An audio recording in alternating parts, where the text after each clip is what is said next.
একদিকে চলছে বিধানসভার বাজেট অধিবেশন, অন্যদিকে ফের টেন্ডার সন্ত্রাস বিশালগড়ে।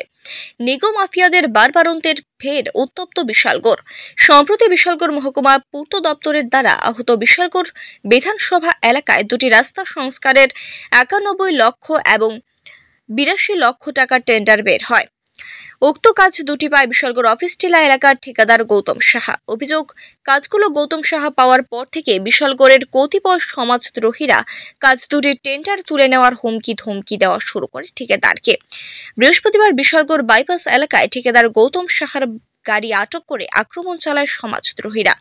লোহার রড, শাবল, লাঠি, সোটা দিয়ে ভাঙচুর চালানো হয় গাড়িতে।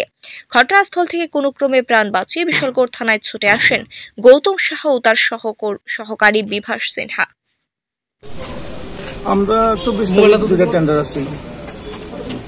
টেন্ডারটা আমরা পার্টিসিপেট করার পরে দিয়া মন সরকার এসডিএম অফিস কয়েকদিন ধরে সেটা ফোন করে ধমকাইতেছে যে টেন্ডারটা সিলিন্ডার করার নিকে। আমি কিছু সিলিন্ডার করতাম না।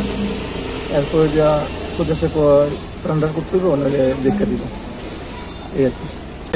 আজকে এখান থেকে আইতে সময় আমি ওখানে অ্যাটাক করছি। আমার এটা হচ্ছে বাইপাসের মুখ করতে পারতে বাচ্চা আমার পড়বে বাচ্চা আইসে শুরু হয়েছে এখান টানাটানোর সময় তারপর ইয়ের সামনে রণবীর সরকার আর এসে মন্তার গ্রুপটা আমার এই করে আসছে রোগের আসলো বালুগো আসলাম আর এসে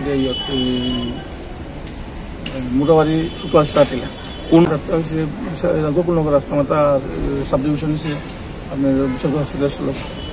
আমার নাম গৌতম সাহা, আমি গভর্নমেন্ট কন্ট্রাক্টর।